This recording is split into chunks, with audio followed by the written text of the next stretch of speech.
Hey my tech friends, thanks for stopping by. Please like and subscribe if you haven't already. Let's continue to grow this channel. Hope you guys enjoy this video. Hey guys, so I wanted to start off with a process or a video to show you all the installation packages with the Integral Edition applications. And I know that there's been questions as to whether or not they cause security issues or other issues. So unfortunately, I went through the process of the install, followed the instructions based off the site, followed the instructions based off the READMEs inside the Integral Edition's additional packages, and the system blue screen of death on reboot. And I'm not interested in reinstalling the operating system and resecuring it at this point, or taking the backup and rerunning the backup and all that other stuff. It poses no purpose for me to do so. However, it would be interesting if we could use a system that we know works, that we know is 100% intact, and figure out specifically what changes we have to make to an already pre-built system in order to get that system to work correctly. So I'm going to start this video off at the blue screen of death, where that occurred in the Integral system, and then we'll continue on from that process. I hope you guys enjoy the rest of this series. Thanks so much for watching. Well, so I installed all the packages, and as you can see, this is what I was briefed with when I rebooted the system after the package installer required me to reboot. So I would say that this probably doesn't work right on VMware. So that said, I think at this point I'm done with this Integral Edition of Windows XP. I would say let's try to put this on a regular XP machine and see if we get the same error on the reboot, because potentially it's literally likely my hardware that's causing it. Keep in mind that, again, we're running virtualization. I have my disks are actually, they're configured through a PCI Express card, and I have a RAID controller configuration and all that other stuff. I highly doubt that this software is developed in depth enough to actually support all of those configuration changes and variables. And likely it's also possible that even just VMware itself has a problem with running the changes that we attempted to make because of the limitations of the 32-bit, especially like the PAE patch and whatnot. So let's kick this off again at the next screen here from the XP system that we have that's pre-configured and all nice and secure and organized and works correctly. Let's see if we can modify that system with the build detail configuration found in this Integral Edition. Okay guys, so welcome back to XP, the working edition. And the reason I say that is because we built this machine from scratch. We use WSUS to push all the updates. We have the updates from the WSUS offline installer for the point of sale stuff. We have the point of sale 2009 updates, the point of sale regular updates. We have the XP Service Pack 3 updates. We have any of the customized updates, the WannaCry ransomware attack virus updates. All of the updates are on this system.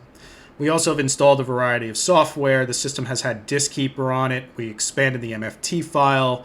We've done the speed test to see how fast this thing boots after we changed the MFT, and we defragged the actual operating system.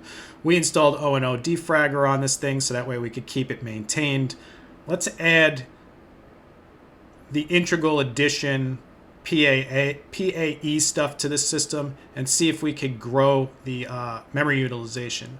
But specifically, let's add it through the Git website and not through the Integral Edition package itself, because at least when we do it through the Git site, we know what we have, right? We know the configuration. So let's get that set up on here first, and then we'll grab the Integral Edition driver config tools off the installer in the extras folder, and we'll install those on here as well, so we have the additional driver configuration. But I'm going to want to do a reboot between the PAE configuration and the driver configuration to make sure that that driver setup doesn't hose the machine, or for that matter, if the PAE configuration on XP hoses the machine. Because again, we were briefed with a blue screen of death, but since this is running as a VM, it's totally possible that it's hardware specific, because physical hardware is going to be different than it is on a virtualized system. So let's take a look and see if we could make any headway with this.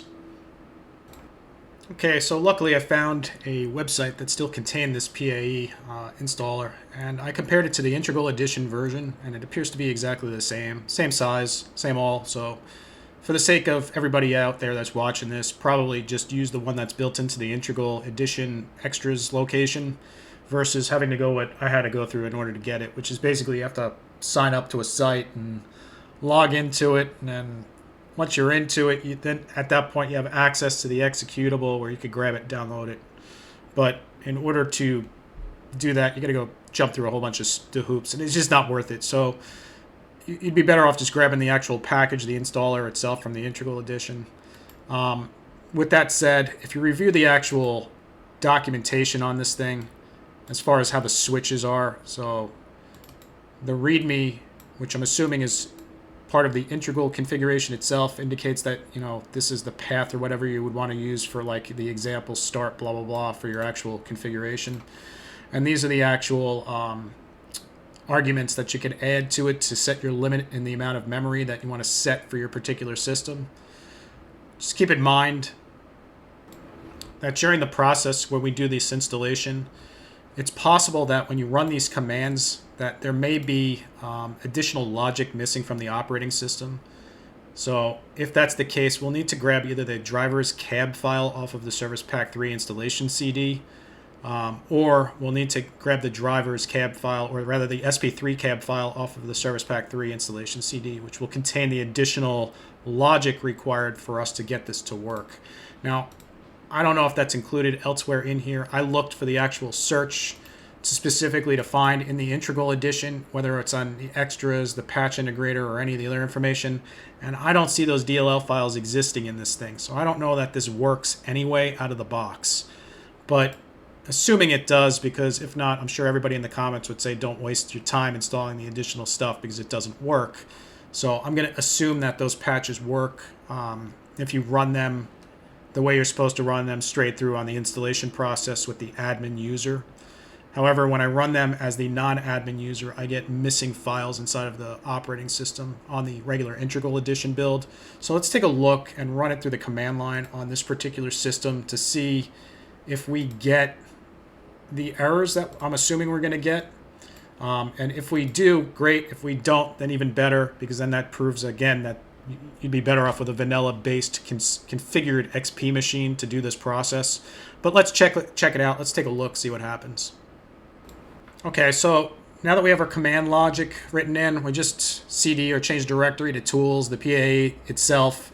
You'll type in the xppae patch.exe/m, and then you'll put the value you want to set.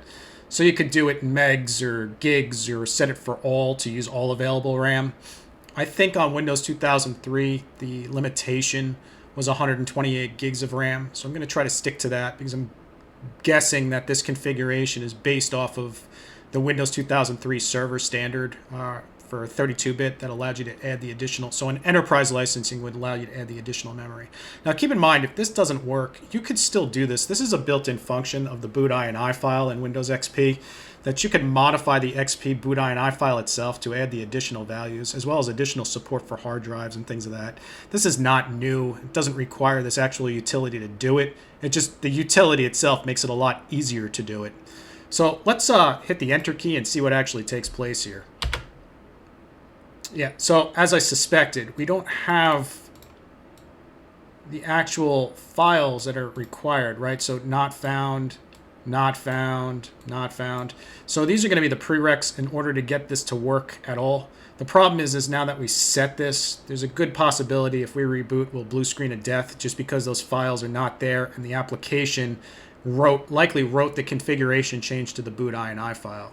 Let's take a look at that and see if this correlates directly to the boot INI file. Okay, so let's take a look. So what we'll have to do is we'll launch start, we'll go to run, we'll type in msconfig, which will bring us into our MS Microsoft configuration location. Check out the boot INI file. I don't see any changes there. We can check the boot path. Looks like that's okay. But keep in mind, this is where you would modify this if you wanted to do this without this actual application. You just go to Advanced Options and change the max memory to whatever you want to set it to.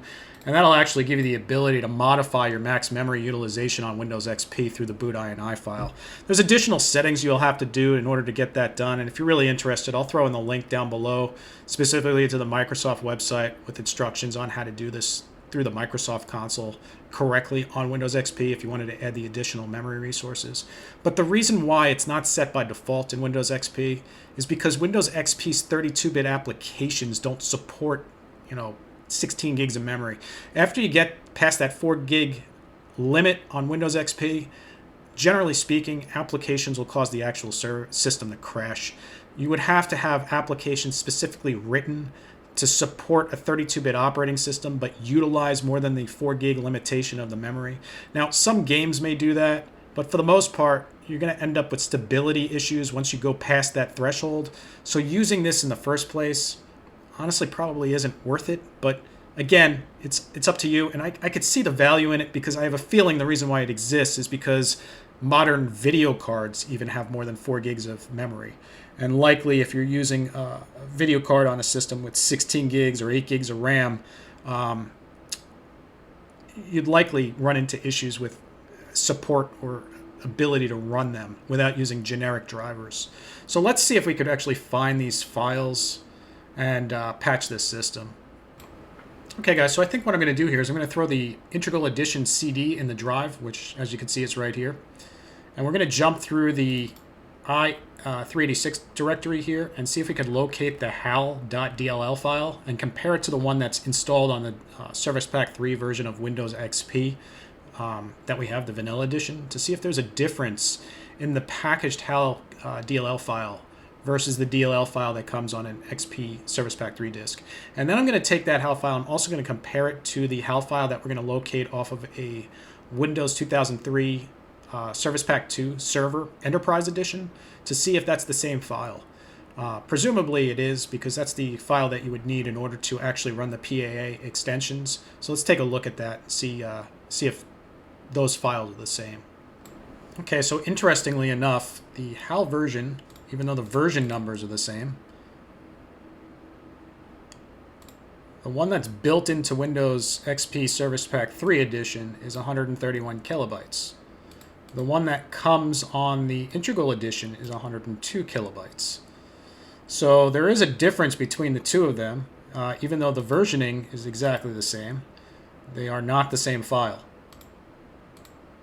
So let's take a look and run our command line again with this stolen, or I guess borrowed, HAL version from the Integral CD and see if we get the same error for configuration issue. And let's also compare this smaller version, this 102 kilobyte size file version, with the 2003 Server Enterprise Edition to see if it is more closely resembles that particular HAL configuration file. Okay, so sure enough, that does work. So it is definitely modified. So that HAL version is not the same as what you would get in your vanilla Windows XP 32-bit edition Service Pack 3 with all the updates. So let's see if we could grab the rest of these files that are not found or not configured off of the Integral Edition build disk and put them into a zip file and see if we could access them from a extracted zip file in a secondary location and use that as our package build for our PAE configuration on our XP machine. Once I have that done, I will also mount the ISO file from the 2003 Enterprise Edition.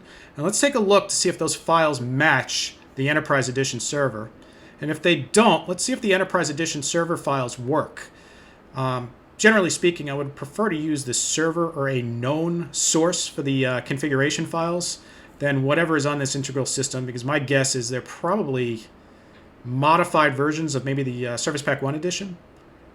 At any rate, let's definitely take a look and see if we can figure out where these files came from and whether or not the legit files will work. And also, because we're in XP, just for a second, let's pet the dog. So something real interesting is the fact that once you run this application, what it's actually doing is it's rewriting the config files to support the additional logic. which begs the question why you didn't just run this in the first place before you would actually package the operating system. So now that we have these files recreated or reconfigured with the additional configuration, we should be able to take these files and re-register them into the actual operating system to replace the files that are currently there. So that way on reboot, the system comes back up and notices the additional memory change configuration. Now, before we do that, I still want to compare these files, these original file configuration that I have here off of the actual disk, to the files that would be found inside of, say, a 2003 Enterprise Edition. So let's take a look at that and do the comparison real quick to see if those files are the same. Okay, so we grabbed the Server 2003 installation disk here. We have the actual hal.dll file now. You'll notice that there's two of them. There's one for Service Pack 1 and there's one for Service Pack 2. I copied the one off for Service Pack 1. Let's do the same thing for Service Pack 2 and copy that one off as well. So we're going to see automatically that we have a difference in the versioning. So right now we're on 5.2.3790 versus 5.1.2600. So we already know that this one, I believe, is 102 kilobytes in size. So 102 kilobytes on size. The one for our Service Pack 2 from our server is 107 kilobytes in size. The question, though, is can we use our configuration for our integral edition? Let's just grab our PAE here. Let's grab our executable. And just out of curiosity, if we paste that in here under our new folder, and then go over into here and do cd tools server. Let's go to new folder. And let's do the WinXP. Let's do -m 128 gigabyte. Let's see if the hal.dll file records back as invalid or if it's okay. Okay, so it is invalid. So that means that the HAL version, or specifically all the files that we're going to locate into this particular folder, are customized in a way to allow us to increase the size format on the Windows XP machine. And these are different than anything that's going to be on your server configuration file or your Windows 2003 edition system. We could check one more place. Let's check to see if the point of sale edition perhaps has the additional changes, but I doubt it. But we'll check. Okay, guys, so I copied over the HAL file from the point of sale system, and you'll notice that they are exactly the same size. So it appears that the point of sale system perhaps is the one that we need to use. That's the correct file. Let's CD to the actual location. Let's copy our executable over to that location. And let's see if we run that command logic now, if it still says that it's an invalid file or if it says it's okay. There you go, it says it's okay. So the PAA patch requires the point of sale cab file, so the driver's cab file. Ultimately, you'll just need the ISO file for the PAL, the point of sale system in order to grab these DLL and configuration files on your vanilla version of Windows XP. I'll put the link for the point of sale system software down in the description so you guys could grab that.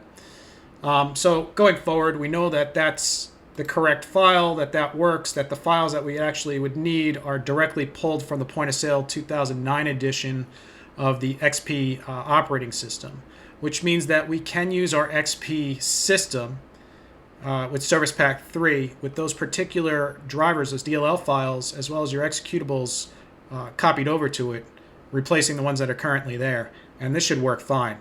So let's see what else we need to do in order to get the driver configuration to work. But before we do that, let's go through this one more time. We'll pull the files from our safe location. We'll call it our point of sale disk. We'll take those files, we'll implement them into the actual system. Likely have to boot this thing into safe mode to get into that so we can make the changes and re-register the DLL files with the correct files. And then we will launch our PAA patch here again and reboot the system. Okay, guys, so as you're going through this process and you're actually copying over your point of sale files, keep in mind there's two different directories here, and you're specifically going to copy the files that are coming from the servicepack3.cab file. So if you wanted to, it's just under the i386 folder. You could grab the sp3.cab file out of the point of sale ISO file and use that. You could extract it with 7-zip and just extract that and grab the DLL files you need out of there to replace the system files. Or if you literally have the point of sale system installed in the get-go, those files already exist there, and then this application will just work without having to make any of these changes. Okay, so to replace the files in Windows XP is super easy. Once you have the cab file, the Service Pack 3 cab file extracted, and you pulled the DLL files that we see here, and as well as these two executables out of there, then literally all you got to do is just highlight and copy this whole thing and paste it into your System32 folder. And then when it prompts you if you want to replace the files that exist already, you click yes. Then once that's done, you'll have to copy over the executable for the Windows XP, the PAE executable, and then run that executable in command line. Okay, so then after you make those changes inside your folder structure, literally just run the application again, which will give you all the OKs, and then we'll reboot and see if the system comes back up. Okay, guys, so once the system comes back up after we've made our changes, so we've ran the PAE application to get the system to the point where we're now set for our reconfiguration using the 64-bit memory allocation. So basically the ability to run 128 gigs of resources. The next thing we have to do is we actually have to apply the driver package in order to support that. Now, I'm going to take a backup of this system before I do that because I have a feeling that this is where we're going to blue screen because of the driver support for Windows XP running on VMware is not going to allow us to add these unsigned, unknown drivers to the system and is going to throw the issue. However, I will still give it a shot. So let's pick this back up after we reboot the system, and then we will run through the driver installation packages, and then we'll reboot it again and see if it comes back up. Okay, so the system's back up, and we're going to run the installer to install the additional drivers on this thing.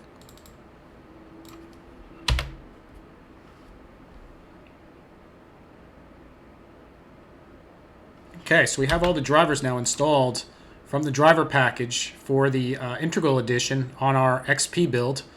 Let's reboot this thing and see if it comes back up.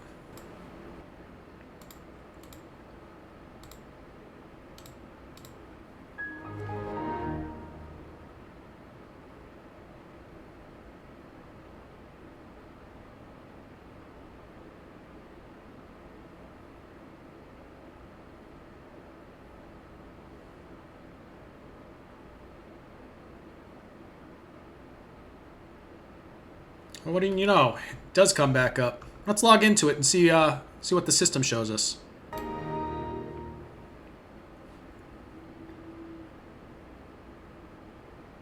Okay, so we so far have the PAE installed and configured.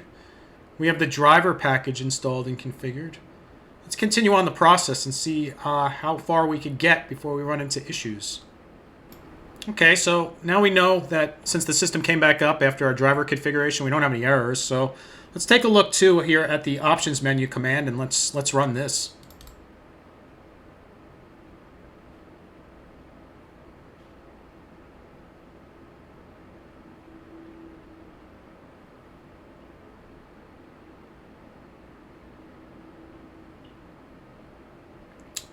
Okay, I need to grab the ISO file and actually copy it over to the directory before we continue.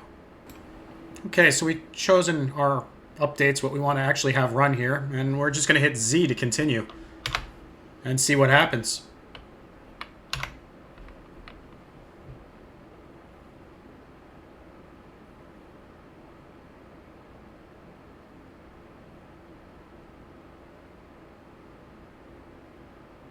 Well, looks like a PE error. Bear with me here. Let me get that file copied correctly. Okay, so now that I have that confirmed that file is in the correct location, let's hit enter again and continue.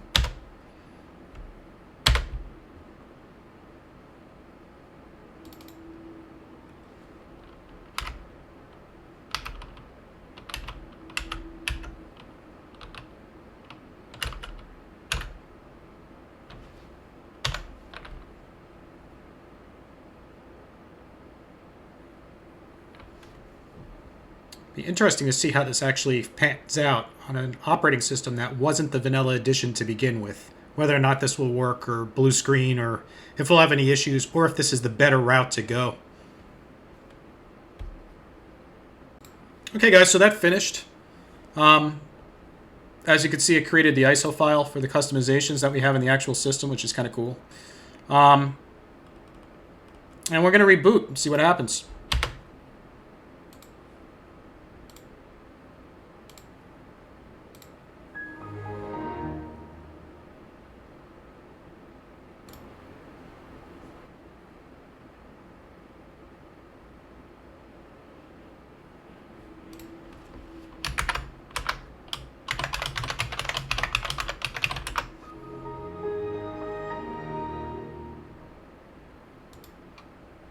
Okay, so we're back in. So far, everything seems stable. Okay, so the system's back up. Clicking around a little bit here, I don't see anything as far as changes that have taken place on the face of it, as far as configuration issues or errors. Outside of like the typical, which is that the domain controller is turned off and there's no network cable connected to this thing currently, so it's not going to see the domain controller for authentication purposes. Otherwise, I don't really see any other issues on here. Let's enable a network adapter and let's scan this thing and see if it comes back with any faults now that we have installed our integral additions onto the actual system. Okay, so we have our network adapter reconnected. We have an IP address of 192.168.242.219 on our internal network. This has no external access. Let's take a look first and see what the antivirus scan shows. So I'm going to run both the Sentinel-1 antivirus scan and I'm going to run the Nessus scan against the system simultaneously. And we're going to see specifically what reports back, if anything, on Sentinel-1. And then we will take a look at the Nessus scan configuration results to see if there's anything funky in there as well. Okay, guys, so we're back on our Nessus scanner. And we're pointing specifically at the system we just ran the package installer for on the XP, the integral system. So I'm calling it the integral system at this point because we took our secure Windows XP system and we ran unknown packages and configurations on it. And after installing the package configuration from the integral CD, we found that we have two critical situations in here, critical alerts. These criticals don't exist in the same fashion or same configuration when you don't run this package. So basically, when we drill into this, we'll see the null authentication association value again. And this is because there's something in that package that adds the null value for remote access into the system. Now, I don't know why that is, because it's not necessary in order to install the rest of the package configuration or details, but there's something hidden in there that enables this configuration, this issue into the system. And before anybody out there says, oh my God, it's caused because you're running SMB1, it's not. It's because when you install that package, for whatever reason, it removes the WannaCry ransomware patches, the KBs that are required for the WannaCry ransomware fix. I'm not entirely sure why. Maybe the dev has a reason why this needs to take place. Maybe there's a requirement. Maybe something in the DLL configuration for the PAE that we reconfigured causes this. Maybe there's something in those configuration files that's updated in the WannaCry ransomware protection that changes those DLLs, that breaks the ability to use that, add additional memory or resources to the system. Any of those things are possible, but from where I'm sitting right now with the information that we've been able to pull back for the vulnerabilities, I would say at this point we've debunked that the issue is not an issue. So in other words, once we apply the patches again to the system, we could fix these problems. But the question is why does that package have it to begin with? So I'm going to say I wouldn't run it even on my XP machine that is secure just because of these changes that the system makes. Now, as far as the other scan from Sentinel-1, so as you can see, we have a variety of scans going on here, but the initial scan that we did was just for the remote access capability as far as security pen testing.